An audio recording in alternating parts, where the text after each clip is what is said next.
Hello. Hi రా నాన్న. నేను మీ హిస్టరీ రఫీసాన్ని. ఈరోజు మళ్ళీ మరో వీడియో చేసుకోవడానికి నేను మీ ముందు సిద్ధమైపోయాను. మీరు కూడా సిద్ధంగా ఉన్నారని అనుకుంటూ ఈరోజు మళ్ళీ మనం మరొక పాఠ్యాంశాన్ని తెలుగువారి చరిత్రలో చెప్పుకుందాం. ఈ పాఠ్యాంశం తెలంగాణ పిల్లలకి, ఆంధ్ర రాష్ట్ర పిల్లలకి, దక్షిణ భారతదేశం ప్రిపేర్ అయ్యే పిల్లలకి అందరికీ ఉపయోగపడేటటువంటి పాఠం. అదే విజయనగర సామ్రాజ్యం. విజయనగర సామ్రాజ్యం ఇది ఒక రకంగా చెప్పాలంటే పెద్ద పాఠం. ఇది పెద్ద పాఠం, ఎగ్జామినేషన్ పాయింట్ ఆఫ్ వ్యూలో ఎక్కువ బిట్లు రాగలిగిన పాఠం. మూడోది ఏంటంటే చాలా తేలికైన పాఠం, పెద్ద కష్టమేం లేకుండానే ఈజీగా నేర్చుకోగలిగిన పాఠం. హిస్టరీ బ్యాక్గ్రౌండ్లో లేకపోయినా ఎడ్యుకేషన్లో ఈజీగా మూవ్ అయ్యేటట్టు నేను మీకు చెప్పడానికి విజయనగర సామ్రాజ్యాన్ని ఈరోజు ప్రారంభించడానికి అదృష్టంగా నేను భావిస్తున్నాను. విజయనగర సామ్రాజ్యం ఏర్పాటు వెనక ఒక థీమ్ ఉంది, ఒక కాన్సెప్ట్ ఉంది, ఒక ఐడియాలజీ ఉంది, ఒక దూరదృష్టి ఉంది. విజయనగర సామ్రాజ్యం పెద్ద ఫ్లెక్స్ పెట్టారు మీ ఊళ్ళో, పెద్ద ఫ్లెక్స్, విజయనగర సామ్రాజ్యం. దాని కింద tag line for the protection of Hindu ధర్మ. దాని కింద tag line for the protection of Hindu ధర్మ. భారతదేశ చరిత్రలో శివాజీ మహారాష్ట్ర రాజ్యం తప్ప మరి ఏ రాజ్యం కూడా తన ఏర్పాటులో హిందూ ధర్మ రక్షణ కోసం అని చెప్పుకొని ఏర్పడిన దాఖలాలు లేవు, సౌత్లో విజయనగర సామ్రాజ్యం తప్ప. కాబట్టి పెద్ద ఫ్లెక్స్, దాని కింద విజయనగర సామ్రాజ్యం for the protection of Hindu ధర్మ. విజయనగర సామ్రాజ్యం యొక్క లక్ష్యమే హిందూ ధర్మ రక్షణ. ఎందుకు హిందూ ధర్మ రక్షణ చేయాల్సిన పరిస్థితి ఏర్పడింది? అంతకుముందు ఉత్తర భారతదేశం నుంచి దండయాత్ర చేసిన ముస్లింలు దక్షిణాన్ని ఆక్రమించుకోవడానికి ప్రయత్నం చేస్తుంటే ఆ ప్రయత్నాన్ని నిలువరించిన రెండో ప్రతాపరుద్రుడు అందులో సఫలం కాలేక అతను చనిపోవడం జరిగింది. కాకతీయ రాజ్యం కకావికలమైపోయింది. ఇకపైన ముస్లింల దండయాత్రలు దక్షిణ భారతదేశంపై దండయాత్ర జరగరాదని, ఒకవేళ దండయాత్ర జరిగితే ధీటుగా సమాధానం ఇవ్వాలని హిందూ ధర్మ సంరక్షణ కోసమే ఒక రాజ్యం ఏర్పడింది. ఆ రాజ్యమే విజయనగర సామ్రాజ్యం. బాగా గుర్తుపెట్టుకోవాలి. దీనికి మూలాలు మళ్ళీ మనం చాలా వెనక్కి వెళ్ళాల్సిన అవసరం ఉంది. వెనక్కి వెళ్ళి మూలాలను పట్టుకోవాలి. మనకి సూఫీ భక్తి అని భారతదేశ చరిత్రలో రెండు మత ఉద్యమాలు లేదా జీవన ఉద్యమాలు జరిగాయి. కెమెరామెన్ గారు నిన్న మొన్న చదివారు మీరు. సూఫీ భక్తి ఉద్యమాలు వెరీ వెరీ ఇంపార్టెంట్ ఇండియన్ హిస్టరీలో. అవి ముస్లిం పీరియడ్, ఢిల్లీ సుల్తానులకి మొఘలాయులకి మధ్యన ఆ పాఠం వస్తుంది మీకు. సూఫీ మరియు భక్తి. సూఫీ అంటే ఇస్లాంలో సంస్కరణ, భక్తి అంటే హిందూ మతంలో సంస్కరణ.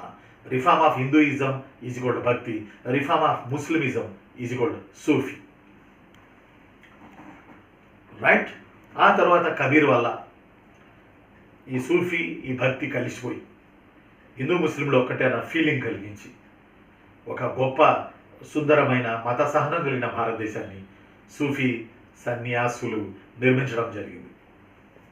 తొలుత ఘర్షణ పడి కొంత విభేదాలు తెచ్చుకొని, ఆ తర్వాత రాజీ పడి, ఆ తర్వాత తమ మత సంస్కృతులను షేర్ చేసుకుంటూ ఒక నూతన సాంస్కృతిక క్షేత్రాన్ని భారతదేశంలో ఏర్పాటు చేసింది సూఫీ మరియు భక్తి మత ఉద్యమం.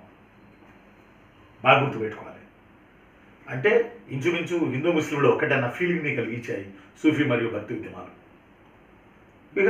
ఇక కంటిన్యూటీ తీసుకెళ్తే ఆ సూఫీ భక్తిలో, భక్తి మత ఉద్యమంలో రామానందుడు, శంకరాచార్యుడు, మధ్వాచార్యుడు, వల్లభాచారి, చైతన్యుడు, లల్లాదేవి, శంకర దేవుడు, ఆ తర్వాత పోతులూరు వీరబ్రహ్మేంద్ర స్వామి, బసవేశ్వరుడు, యోగి వేమన, వీళ్ళందరూ భక్తిమత ఉద్యమకారులే. భక్తిమత ఉద్యమం ఒక రోజులో అయిపోలేదు. అది కొన్ని శతాబ్దాల తరబడి నడిచింది భారతదేశ చరిత్రలో. అలా నడిచేటప్పటికీ ఒక దశ దాటిన తర్వాత మళ్ళీ ఏమైంది అంటే భక్తిమత ఉద్యమం పీరియడ్ 8, 9, 10, 11, 12, 13 శతాబ్దాల తర్వాత 13 శతాబ్దాల తర్వాత మళ్ళీ ముస్లింలు దండయాత్రలు చేయడం, కాకతీయ రాజ్యాన్ని అంతం చేయడం, ఇట్లా కొంచెం మత ఘర్షణలు, మళ్ళీ ముస్లింల నుంచి దక్షిణ భారతదేశాన్ని కాపాడుకోవాల్సినటువంటి పరిస్థితి, ఇవన్నీ ఏర్పడుతున్న వేళ ఈ భక్తిమత ఉద్యమంలో ఆ రోజున్న 1336 ఆ పీరియడ్లో ఉన్న విద్యారణ్య స్వామి అనే ఒక భక్తిమతవేత్త, ఈయన కూడా రామానుజాచార్యుడు, శంకరాచార్యుడు, మధ్వాచార్యుడు, వల్లభాచారి, చైతన్యుడు, నామ్దేవ్, తుకారాం, సమర్థ రామదాసు, దాదాజీ కొండదేవ్, ఇలాంటి ఆయనే విద్యారణ్య స్వామి కూడా. ఈయన ఎలాగైనా హిందూ ధర్మాన్ని దక్షిణ భారతదేశంలో రక్షించుకోవాలని, ఎలాగైనా హిందూ ధర్మాన్ని దక్షిణ భారతదేశంలో పరిరక్షించుకోవాలని ఈయన ప్రయత్నం చేశాడు. ఈ ప్రయత్నంలో ఈయన స్వామీజీ కదా, ఈయన హిందూ ధర్మాన్ని చెప్పగలడు. కానీ పొలిటికల్గా ముస్లింల దండయాత్రలను ఎదుర్కొని దక్షిణ భారతదేశంలో హిందూ ధర్మాన్ని కాపాడడానికి రాజకీయంగా ఒక రాజ్యాన్ని స్థాపించలేడు కదా, ఎందుకంటే ఈయన స్వామీజీ. అందువల్ల ఈయన రథసారథుల కోసం చూశాడు. ఆ రథసారథులే హరిహరరాయలు, బుక్కరాయలు. వీళ్ళిద్దరి సహకారంతోనే పొలిటికల్గా ఒక రాజ్యాన్ని ఏర్పాటు చేసి హిందూ మత ధర్మాన్ని కాపాడడానికి ప్రయత్నం చేశాడు విద్యారణ్య స్వామి. అంటే మళ్ళీ నేను మీకు చెప్పాలంటే భక్తిమత ఉద్యమం విస్తరణ జరిగితే పుట్టిన రాజ్యమే విజయనగర సామ్రాజ్యం.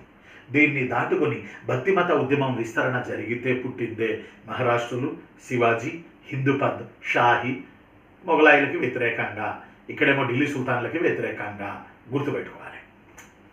ఈ కాన్సెప్ట్ చాలా ఇంపార్టెంట్. ఇది కొంచెం బాగా గుర్తుపెట్టుకోండి. ఇప్పుడు వల్లభాచార్యుడు, శంకరాచార్యుడు, మధ్వాచార్యుడు వీళ్ళంతా ఏం చేశారా, వీళ్ళు బోధనలు చేస్తారు. ఈ బోధనలు చేసుకుంటూ హిందూ ధర్మాన్ని కాపాడడానికి వీళ్ళ కావట్లేదు. పైగా శైవ వైష్ణవుల మధ్య గొడవలు ఉన్నాయి, చిన్నపాటి ఘర్షణలు ఉన్నాయి. అందువల్ల ఇది ఈ స్వామీజీలు చేయలేరు. అందువల్ల చేయడానికి, సమర్థవంతంగా ఎదుర్కోవడానికి ఒక పొలిటికల్ ఫోర్స్ రావాలి. ఆ పొలిటికల్ ఫోర్సే విజయనగర సామ్రాజ్యం. అందువల్లే పెద్ద ఫ్లెక్స్ విజయనగర సామ్రాజ్యం అని, దాని కింద హిందూ ధర్మ సంరక్షణ అనే ట్యాగ్ లైన్ని ఏర్పాటు చేసుకుని విజయనగరాన్ని 1316 ఏప్రిల్ నెలలో ఇది మన విద్యారణ్య స్వామి కోరిక మేరకు హరిహరరాయలు, బుక్కరాయలు అనే వాళ్ళు విజయనగరాన్ని ఏర్పాటు చేయడం జరిగింది. విజయనగరం అంటే కర్ణాటకలో కృష్ణ, తుంగభద్ర నదీ పరివాహక ప్రాంతం, హంపి, మైసూరు, బీదరు, బీజాపూరు, ఈ బెల్ట్లో ఉన్న రాయచూరు, పర్టికులర్లీ రాయచూరు, ఈ బెల్ట్లో ఉన్న ప్రాంతాన్ని విజయనగరం అంటారు. ఈ బెల్టుని విజయనగరపు ఏథెన్స్ అని అంటారు. విజయనగరపు ఏథెన్స్ అంటారు ఈ బెల్ట్ని.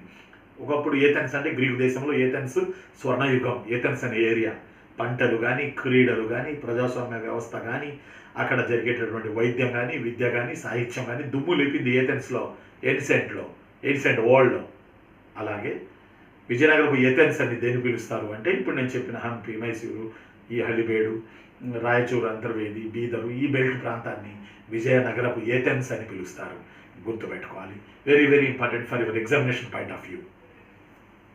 సరే, ఓకే.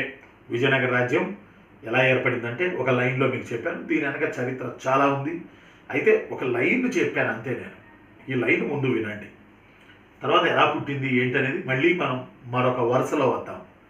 అయితే ఇప్పుడు ఈరోజు విజయనగరానికి సంబంధించి నేను మీకు చెప్పే అంశం ఏంటంటే విజయనగరం సమకాలీన రాజ్యాలు ఏమున్నాయి, సమకాలీన రాజ్యాలతో విజయనగర రాజ్యానికి రిలేషన్స్ ఏంటి, ఇది మెయిన్. హిస్టరీలో ఇది మెయిన్.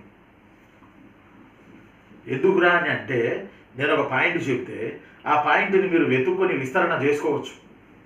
కానీ ముందు ఇంపార్టెంట్ పాయింట్ చెప్పాలి కదా, అర్థమైందా?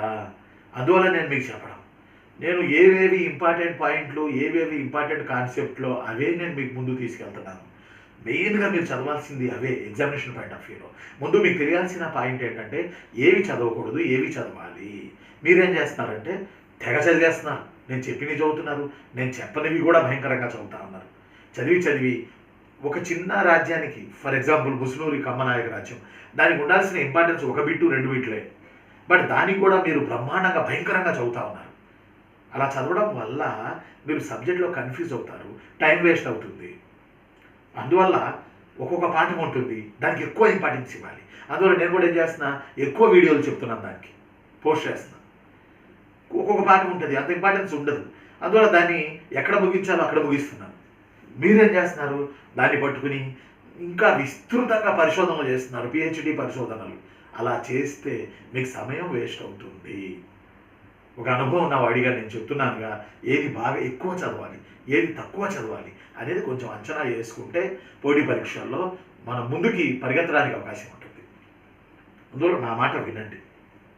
సరే, మరి విజయనగర రాజ్యం వచ్చేటప్పటికి మనం గుర్తుపెట్టుకోవాల్సిన ప్రధానమైన విషయం విజయనగరానికి సమకాలికులు. ఈరోజు మనం విజయనగరం సమకాలికులు అనే పాఠాన్ని చెప్పుకుంటున్నాం, గుర్తుపెట్టుకోండి.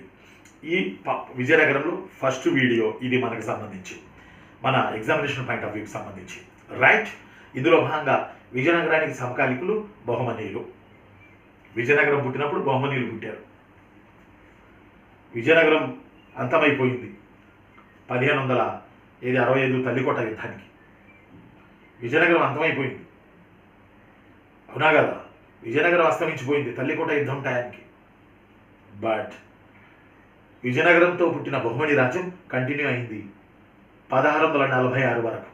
అంటే ఆ రాజ్యాల్లో అన్నీ పోయి ఒక రాజ్యం మిగిలి, ఒక రాజ్యం మొఘలాయి రాజ్యంలో షాజహాన్ పీరియడ్లో కలిసిపోయింది. ఏదేమైనా బహుమని రాజ్యం 100% విజయనగర రాజ్యానికి సమకాలీనం. బహుమని రాజ్యం 100% విజయనగరానికి సమకాలీనం. విజయనగర రాజ్యానికి 100% సమకాలీనం బహుమని రాజ్యం. కట్ చేస్తే ఇంకా బహుమని రాజ్యానికి ఇంకా విజయనగర రాజ్యానికి, ఈరోజు మన పాఠం విజయనగర సామ్రాజ్యం కాబట్టి, ఇంకా విజయనగర సామ్రాజ్యానికి సమకాలికులు ఎవరు? గజపతులు.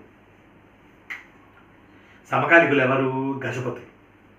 ఈ గజపతులు విజయనగరానికి, సంగమ వంశానికి, సాళువ వంశానికి, తుళువ వంశానికి ఈ గజపతులు సమకాలికులు. ఈ గజపతులు సంగమ వంశానికి, సాళువ వంశానికి, తుళువ వంశానికి సమకాలికులు ఈ గజపతులు. బట్ బహుమని రాజ్యం విజయనగర రాజ్యం అస్తమించిన తర్వాత కూడా మరికొన్నాళ్ళు నడిచింది. అంటే బహుమని రాజ్యం విజయనగర రాజ్యానికి ప్యూర్ సమకాలీనం, ప్యూర్ 100%. బట్ రెండోది మనం చెప్పుకున్న గజపతుల రాజ్యం విజయనగరానికి తుళువ వంశం వరకే సమకాలీనం. ఆ తర్వాత గజపతుల రాజ్యం అస్తమించిపోయింది. అరవీటి వంశం టయానికి గజపతులు మిడుకుమంటున్నారు తప్ప చరిత్రను శాసించే స్థాయిలో లేరు. పాయింట్ నెంబర్ 3, విజయనగర రాజ్యానికి సమకాలీనం రెడ్డి రాజులే. బట్ విజయనగరంలో సంగమ వంశానికి మాత్రమే రెడ్డి రాజులు సమకాలీనం. ఇవి రావాలరా మీకు, ఇవి ఇలాంటివి రావాలి. ఎందుకు అని అంటే, ఒక ప్రశ్న అడిగి 4 రాజుల్ని పెట్టినప్పుడు ఆ ప్రశ్నకు జవాబు మీకు తెలియకపోయినా, అరే వీళ్ళే కదా సమకాలికులు. రెడ్డి రాజులు విజయనగరంలో సంగమ వంశానికే సమకాలికులు. సాళువ వంశంలో ఒక ప్రశ్న అడిగి ఏబిసిడీల కింద రెడ్డి రాజుల్లో ఎవరిదైనా పేరు పెడితే దానిని మనం డిలీట్ చేయొచ్చు.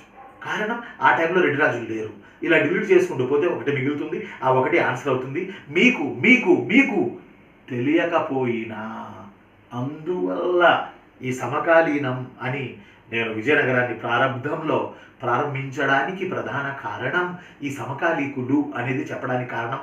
ఇలాంటి తెలియనప్పుడు బిట్లు వచ్చినప్పుడు ఆ టైంలో ఈ వంశం అస్తమించిందని రఫీ సార్ చెప్పారు కదా, కాబట్టి ఈ వంశంలోని బిట్లు తెచ్చి అయిపోయిన వంశం టైంలో క్వశ్చన్లో బిట్లు పెట్టాడే, కాబట్టి ఇవి డిలీట్ చేసుకుంటే మిగిలింది ఏది ఉంటుంది, ఆ ఉన్నదే ఆన్సర్ అవుతుంది. అందువల్లే హిస్టరీ అంటే ఒక పాఠం చదివేటప్పుడు చుట్టుపక్కల 3-4 పాఠాలు మనకు కవర్ అవుతాయి. ఈ రకంగా చూస్తే హిస్టరీ పెద్ద సబ్జెక్ట్ ఏం కాదు. ఎక్కడికక్కడ కట్ చేసుకుంటూ చక్కగా సమకాలీనం చెప్పుకుంటూ ముందుకు వెళితే కాన్సెప్ట్ బేస్డ్గా ఈజీగా మనకు మార్కులు వస్తాయి హిస్టరీ సబ్జెక్ట్లో. కాబట్టి నేను మీ హిస్టరీ రఫీ సార్ని ఈరోజు చల్లటి సాయంత్రం వేళ నేను మీకు పాఠాలు చెప్తా ఉన్నాను. ఒక గుడ్ న్యూస్ ఏంటంటే కరోనా తెలంగాణ రాష్ట్రంలో తగ్గేటటువంటి పరిస్థితికి వచ్చేసింది. సంతోషం. ఆంధ్ర రాష్ట్రంలో కరోనా ఎగబాకేటటువంటి పరిస్థితి కనపడుతుంది. కాబట్టి కొంచెం బాధగా భయంగా ఉంది. కాబట్టి భయం మీన్స్ ఇంకా పవర్ఫుల్ చర్యలు ఆంధ్ర రాష్ట్ర ప్రభుత్వం తీసుకుంటే అది బహుశా తగ్గుతుందని నేను అనుకుంటున్నాను. తెలంగాణలో ఒక దారికి వచ్చింది, కంట్రోల్ అయ్యే పరిస్థితికి వచ్చింది. కాబట్టి మనం అందరం భయపడాల్సిన అవసరం లేదు. దీని అమ్మ జీవితం, ఏ జీవితాన్నైనా మనం దాటుకుంటూ వచ్చాం. ఎన్నో వైరస్లను ఇరగబొడిచి ఎడదాకా వచ్చాం. ఆఫ్టర్ ఆల్ వైరస్లు మన ముందు జీవితంలో సెటిల్ అయిపోవాలి. ఆ సెటిల్మెంట్ కోసమే మనం పాఠాలు చెప్పుకుంటున్నాం. అందులో భాగంగా విజయనగర రాజ్యం బహుమనీయులకు సమకాలీనం, విజయనగర రాజ్యం సంగమ సాళువ తుళువ ఈ 3 వంశాలు గజపతులకి సమకాలీనం, సంగమ వంశం మాత్రమే రెడ్డి రాజులకి సమకాలీనం, సాళువ వంశం టయానికి రెడ్డి రాజులు లేరు. అంటే అప్పటికి ఆ రాజ్యం అస్తమించిపోయింది. రైట్? ఇవి ఇవి ఇవి నోట్ చేసి పెట్టుకోవాలి. ఇవి గోడకి దిగించి పెట్టుకోవాలిగా. ఎందుకురా అంటే ఇక అది మారదు. ఇప్పుడు నేను చెప్పిన ఈ కాంటెంపరీ లైన్స్ మారవు. ఇక్కడ చరిత్ర మారదు, మనం మారాలి, మనం జాబ్ కొట్టాలి. ఇక్కడ చరిత్ర మారదు, మనం మారాలి, మనం జాబ్ కొట్టాలి. రైట్? ఇప్పుడు విజయనగర రాజ్యానికి సమకాలీన బహుమని అని చెప్పాం. మళ్ళీ మీరు ఇసుక్కోకండి. విజయనగర సామ్రాజ్యానికి సమకాలీనం బహుమనులు అని చెప్పాం. విజయనగరానికి సమకాలీనం రెడ్డి రాజులు అని చెప్పినాం ఒక వంశానికి. విజయనగరానికి సమకాలీనులు గజపతులు అని కూడా మీతో నేను షేర్ చేసుకోవడం జరిగింది. రైట్? ఆ తర్వాత విజయనగరానికి సమకాలీనం అని చెప్పుకోదగ్గ అంశం పోర్చుగీసులు. అబ్బో సారు, మళ్ళీ నువ్వేడో తీసుకొచ్చి ఆయన మోడర్న్లో కలిపావే. ఎస్, పోర్చుగీసులు విజయనగర సామ్రాజ్యం ఉన్నప్పుడే భారతదేశంలో జ్వరపడ్డారు దొంగల్లాగా పోర్చుగీసులు. కనుక విజయనగరంతో పోర్చుగీసులకి అసలు విడదీయరాని మంచి సంబంధాలు ఉన్నాయి. అబ్బాబాబాబా, అదిరిపోయే సంబంధాలు ఉన్నాయి. పోర్చుగీసులకి లైట్గా డచ్ వాళ్ళకి, పోర్చుగీసులకి లైట్గా డచ్ వాళ్ళకి. మరి అందువల్ల నేను చెప్పొచ్చే ప్రధాన అంశం ఏంటంటే విజయనగర రాజ్యానికి సమకాలికులు విజయనగర రాజ్యానికి బహుమనీయులు, ఆఫ్టర్ దట్ రెడ్డి రాజులు, ఆఫ్టర్ దట్ గజపతులు, నౌ పోర్చుగీసులు. రైట్? వీళ్ళు నలుగురు విజయనగర రాజ్యానికి సమకాలికులని మీరు అర్థం చేసుకోండి. రైట్? ఈరోజు మన వీడియోలో విజయనగరానికి బహుమనీయులకి ఉన్న రిలేషన్ గురించి కొన్ని ముఖ్య విషయాలు ఈరోజు మనం మాట్లాడుకోవడానికి ప్రయత్నం చేద్దాం. రైట్? కాపయ నాయకుడు, ముసునూరి కమ్మ నాయకుడు, ఆంధ్రదేశాధీశ్వర, ఆంధ్ర సురత్రాణ అని పిలువబడిన కాపయ నాయకుడు సహాయం చేస్తే, సపోర్ట్ ఇస్తే 1347లో 1347 బహుమనీ రాజ్యం బీదర్లో గుల్బర్గా కేంద్రంగా అల్లావుద్దీన్ హాసన్ గంగు బహద్ షా ఏర్పాటు చేశాడు. తెలిసిందే మీకు. ప్రీవియస్ వీడియో ఫాలో అయితే మీకు తెలుస్తుంది. రైట్? మరి ఈ నేపథ్యంలో విజయనగరంలో మొదటి రాజైన మొదటి హరిహర్ రాయలు ఏలుకుంటూ ఇతను కూడా బహుమనీయులకి సహాయం చేశాడు. అల్లావుద్దీన్ హాసన్ గంగు బహద్ షా, కాపయ నాయక, విజయనగరపు సంఘం మొదటి వంశమైన సంగమ వంశానికి చెందిన మొదటి హరిహర్ రాయలు, వీళ్ళు ముగ్గురు సమకాలికులు. ఎట్టెట్టా? మొదటి హరిహర్ రాయలు ఫ్రమ్ విజయనగరం, కాపయ నాయక ఫ్రమ్ ముసునూరి కమ్మరాజ్యం, అల్లావుద్దీన్ హాసన్ గంగు బహద్ Shah founder of Bahmani kingdom. అంటే బహుమనీ కింగ్డమ్ సపోర్ట్ తీసుకుంది, విజయనగరపు సపోర్టు బహుమనీ కింగ్డమ్ తీసుకుంది, కాపయ నాయక సపోర్టు. కారణం ఈ 3 ఉత్తర భారతదేశానికి చెందిన ఢిల్లీ సుల్తాన్లకి శత్రువు కనుక వీళ్ళు ముగ్గురు ఒకటయ్యారు అని మనం చెప్పొచ్చు. అలానే బహుమనీ రాజ్యం పుట్టడానికి ఏర్పాటైంది అని కూడా మనం చెప్పాం. రైట్? మరి ఇక్కడ మొదటి హరిహర రాయలు ఈజ్ ఈక్వల్డ్ బహుమని రాజ్యం ఏర్పడింది. అలావుద్దీన్ హాసన్ గంగు బాద్షా 1347లో బహుమని రాజ్యాన్ని ఏర్పాటు చేయడం జరిగింది. దానికి హరిహర రాయలు సపోర్ట్ ఇచ్చాడు. మొదటి హరిహర రాయలు సపోర్ట్ ఇచ్చాడు, గుర్తుపెట్టుకోవాలి, సంగమ వంశంలో. ఇప్పుడు నెంబర్ 2 సంగమ వంశం ఈజ్ ఈక్వల్ బహుమని రాజ్యం. ఇది వెళ్తున్నాం మనం. సంగమ వంశంలో మొదటి Harihara Rayalu is equal Bahmani kingdom foundation. దానికి రిలేషన్ ఏంట్రా అంటే మన వాళ్ళు బహుమని రాజ్యానికి సాయం చేశాడు మొదటి హరిహర రాయలు ఏర్పాటు చేయడానికి. ఆ తర్వాత మొదటి బుక్క రాయలు. మీ అందరికీ తెలుసు, విద్యారణ్య స్వామి కోరిక మేరకు మొదటి హరిహర రాయలు మొదటి బుక్క రాయలు వీళ్ళిద్దరూ విజయనగరాన్ని స్థాపించారు 1136 ఏప్రిల్ 18. అందువల్ల నేను ఇక్కడ వచ్చే మాట ఏంటంటే మీకు మొదటి హరిహర రాయలు బహుమని రాజ్యానికి సపోర్ట్ చేశాడు అది ఏర్పడడానికి. అంటే బహుమని రాజ్యం ఏర్పడినప్పుడు విజయనగరపు రాజు ఎవరు అంటే మొదటి హరిహర రాయలు, రైట్. ఆ తర్వాత మొదటి బుక్క రాయలు వచ్చాడు విజయనగరంలో సంగమ వంశంలో. మొదటి బుక్క రాయలకి బహుమనీలకి గొడవలు స్టార్ట్ అయిపోయినాయి. కారణం తమకు సహాయం చేసిన దాన్ని బహుమనీలు మరిచిపోయి సారవంతమైన కృష్ణా తుంగభద్ర అంతర్వేది ప్రాంతం, దీనిని రాయచూర్ దో ఆబ్ అంటారు, ఈ కృష్ణా తుంగభద్ర అంతర్వేది ప్రాంతాన్ని ఆక్రమించుకోవడానికి బహుమనీలకి విజయనగరానికి ఘర్షణలు మొదలైనవి. ఇలాంటి ఘర్షణలు మొదటి బుక్కరాయలు కాలంలో మొదలైపోయినాయి బహుమని రాజ్యానికి విజయనగర రాజ్యానికి. మొదటి బుక్కరాయలు సమయంలో బహుమని రాజ్యంలో మొదటి మహమ్మద్ షా అనేవాడు ఉన్నాడు. మొదటి మహమ్మద్ షా అనే రాజుగారు ఉన్నారు. అలావుద్దీన్ హాసన్ గంగు బహన్షా ఏమో మొదటి హరిహర రాయలు అలావుద్దీన్ హాసన్ గంగు బహన్షా, మొదటి బుక్క రాయలు మొదటి మహమ్మద్ షా. ఈ టయానికే ఘర్షణలు మొదలైంది సారవంతమైన కృష్ణా తుంగభద్ర అంతర్వేది ప్రాంతం కోసం. అందువల్ల మొదటి బుక్క రాయలు అప్పటికే ఇంకా రూల్లో ఉన్న పరిపాలకుడిగా ఉన్న కాపయ నాయకుడితో కలిసి, బాగా గుర్తుపెట్టుకోవాలి, కాపయ నాయకుడితో కలిసి బహుమని రాజ్యంపై మొదటి బుక్క రాయలు దాడులు మొదలేశాడు. అంతేకాదు కాపయ నాయకుడితో కలిసి మొదటి బుక్క రాయలు బహుమని రాజ్యం మీద దాడులు చేసి వాళ్లకు చెందిన బంగారు నాణ్యాలు తీసుకొచ్చి కరిగించి బహుమని రాజ్యాన్ని ఆర్థికంగా నష్టం కలగజేయడానికి, బహుమని రాజ్యంలో ఆర్థిక సంక్షోభం తీసుకురావడానికి ప్రయత్నం చేశాడు. అదే కదా మనం నిన్న ముసునూరి వంశంలో వీడియోలో మనం చెప్పుకుంది. మొదటి బుక్క రాయలు విజయనగరం సైన్యం, కావ్య నాయకుడి సైన్యం ఇద్దరు కలిసి, యాక్షన్ ఎపిసోడ్ 3 or 4 అయింది, కలిసి కావ్య నాయకుడి కొడుకు వినాయక దేవుడి నాయకత్వంలో బహుమని రాజ్యం మీద పడ్డారు. కానీ ఓడిపోయారు అని.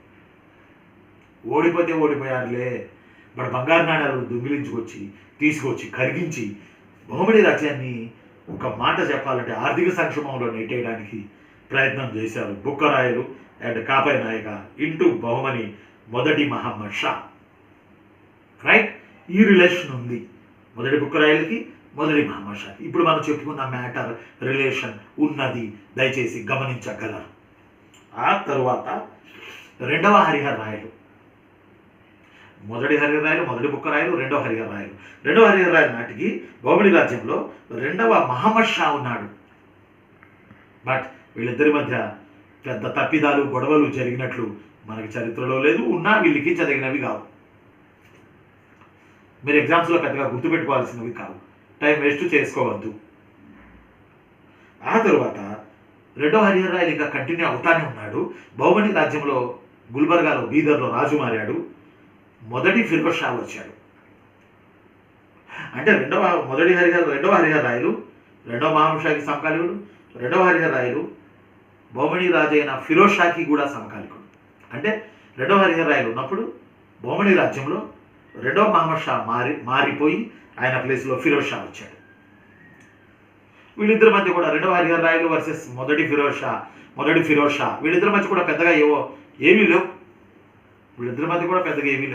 అయితే మొదటి ఫిరోజ్ షా కంటిన్యూ అవుతూ ఉన్నాడు బహుమని రాజ్యంలో.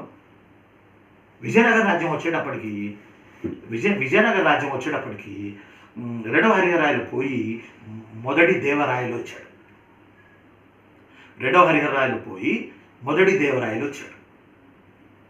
రైట్. ఆ సమయంలో కూడా బహుమని రాజ్యంలో మొదటి ఫిరోజ్ షానే ఉన్నాడు. ఆ సమయంలో కూడా బహుమని రాజ్యంలో మొదటి ఫిరోజ్ షానే ఉన్నాడు. రైట్. ఈ మొదటి దేవరాయలకి అంటే సంగమ వంశంలోని ఒక రాజైన మొదటి దేవరాయలకి బహుమని రాజైనటువంటి మొదటి ఫిరోజ్ షాకి విచిత్రమైన ఘర్షణ చోటు చేసుకుంది. సాధారణంగా ఈ రెండు రాజ్యాల మధ్య గొడవలకి కేంద్రం ఏంటి? సారవంతమైన కృష్ణ తుంగభద్ర అంతర్వేది ప్రాంతం. కానీ విచిత్రాతి విచిత్రంగా మొదటి దేవరాయలకి వర్సెస్ మొదటి ఫిరోజ్ షాకి జరిగింది ఒక వెరైటీ అంశం. ఆ వెరైటీ అంశం ఏంటంటే బహుమని రాజ్యంలో ముద్గల్లు అనే ప్లేస్లో రాయచూరు సమీపాన ముద్గల్లు ఈ రోజుకి ఉంది కర్ణాటకలో, కృష్ణా తుంగభద్ర అంతర్వేది పరిసర ప్రాంతాలలో ముద్గల్లు అనే ప్లేస్లో నేహాల్ NEHAL నేహాల్ ఇలియానా కాదు నేహాల్ NEHAL అనే ఒక అందమైన కంసాలివాని కుమార్తె ఉందని మనసుకు తీసుకోకండి ప్లీజ్. ఎగ్జామ్లో క్వశ్చన్ వచ్చిందిరా, మనసుకు తీసుకోకండి, కులాలు మతాలు తీసుకోకండి, మీకు దండం పెడతా ప్లీజ్. రైట్. నేహాల్ NEHAL అనే ఒక అందమైన అమ్మాయి, ఆమె ఒక స్వర్ణకారుడి కుమార్తె, కంసాలివాని కుమార్తె అని బుక్లో రాసింది. మనసుకు తీసుకోకండి, ఓకే? మనకు ఉద్యోగం కావాలి. ఈమె చాలా అందగత్తె. ఈమె బహుమని రాజ్యంలో ఉంది. ఈమె అందానికి ముగ్ధుడై పరవశించిపోయి మొదటి దేవరాయలు బహుమని రాజ్యంపై దండయాత్ర చేశారు. దీనినే ముద్గల్లు యుద్ధం అంటారు. ఇంకొక యుద్ధం కూడా సేమ్ పేరుతో ఉంది విజయనగరంలోనే, తదుపరి వీడియోస్లో చెప్తా. ముద్గల్లు యుద్ధం. ఈ ముద్గల్లు యుద్ధంలో మొదటి దేవరాయలు బహుమని రాజ్యం నుంచి నేహాల్ అనే అమ్మాయిని తీసుకుని విజయనగరానికి వెళ్ళిపోయి పెళ్లి చేసేసుకున్నాడు.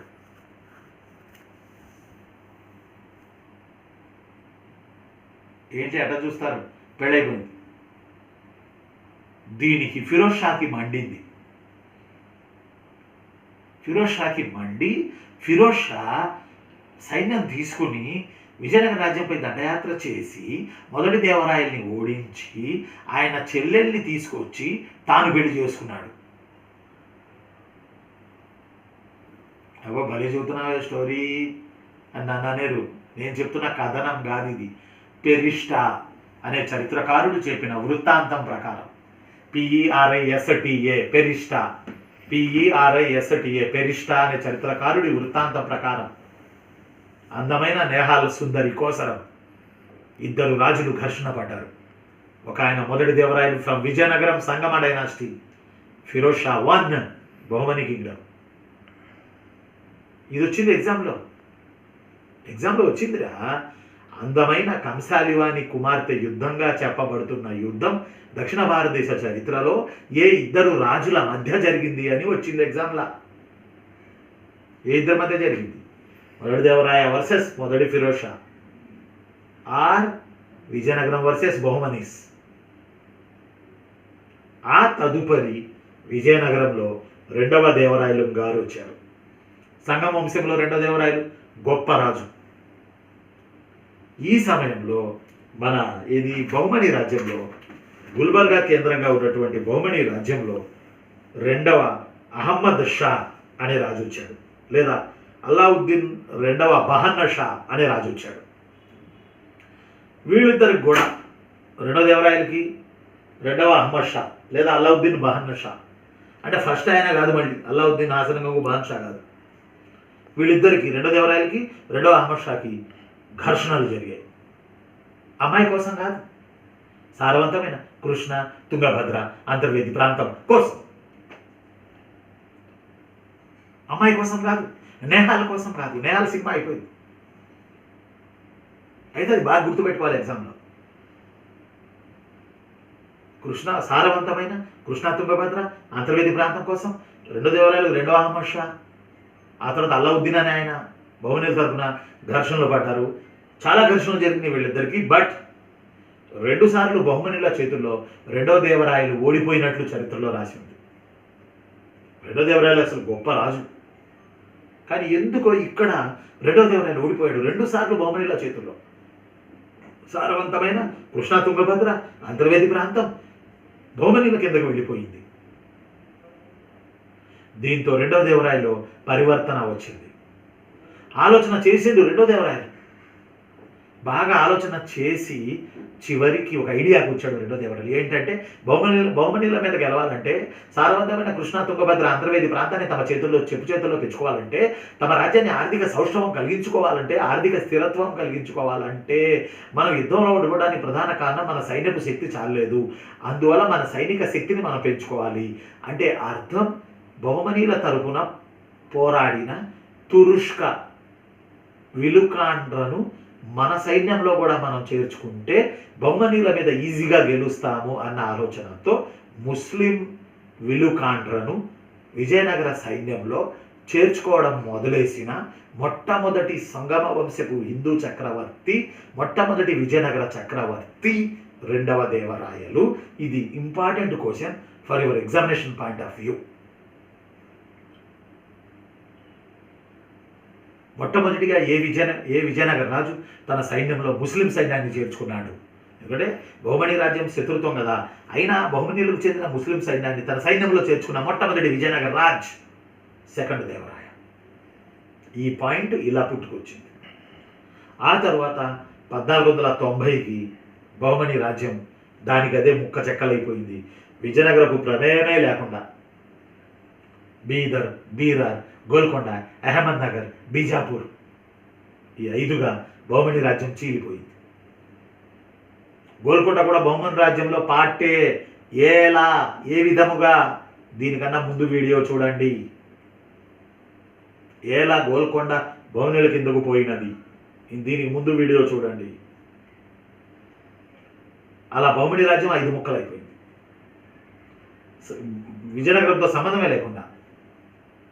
ఆ తర్వాత 1512 లేదా 19లో గోల్కొండ కుతుబ్ షాహీలు సొంత రాజ్యం ఏర్పాటు చేసుకున్నారు. ఇక కుతుబ్ షాహీలు 1512లో లేదా 19లో ఏర్పాటు చేసుకున్నారు. ఆ సమయాన విజయనగరంలో తుళువ వంశం ఉంది. కృష్ణదేవరాయలు తుళువ వంశానికి రాజు, తుళువ వంశంలో గొప్ప రాజు. కృష్ణదేవరాయలు ఉన్నప్పుడు కుతుబ్ షాహీ రాజ్యం ఏర్పడింది. ఆ తదుపరి కృష్ణదేవరాయలు అల్లుడు పెద్ద పోటుగాడు అలీరామరాయలు వచ్చాడు, బహుమనీ రాజ్యాన్ని గెలికాడు. రకరకాల కారణాల వల్ల 1565 తల్లికోట యుద్ధం వచ్చింది. ఆ యుద్ధంలో బహుమనీల చేతుల్లో విజయనగరం పతనమైంది. తర్వాత ఎక్కడో మిడుకు ముందు అరవీటి వంశం చిత్తూరు జిల్లా చంద్రగిరి, వేలూరు తమిళనాడు ఆ పరిసర ప్రాంతాల్లో కొన్నాళ్ళు ఉండి కాలగమనంలో విజయనగర రాజ్యం కొంత బీజాపూర్ రాజ్యంలో కలిసిపోయింది, కొంత గోల్కొండ రాజ్యంలో కలిసిపోయింది. ఆ తర్వాత గోల్కొండ బీజాపూర్ రాజ్యాలను మొగలాయిలు కలిపేసుకున్నారు.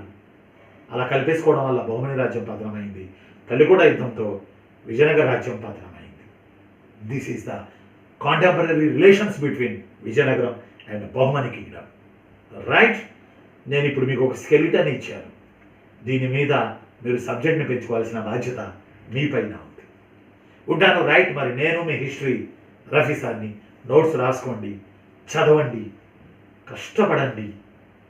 రేపటి రోజు మీదే, రేపు ఉద్యోగస్తులు మీరే. ఉంటాను రా. మరి నేను మీ హిస్టరీ రఫీ సార్ని. సబ్స్క్రైబ్ చేయండి. Thank you very much. Bye.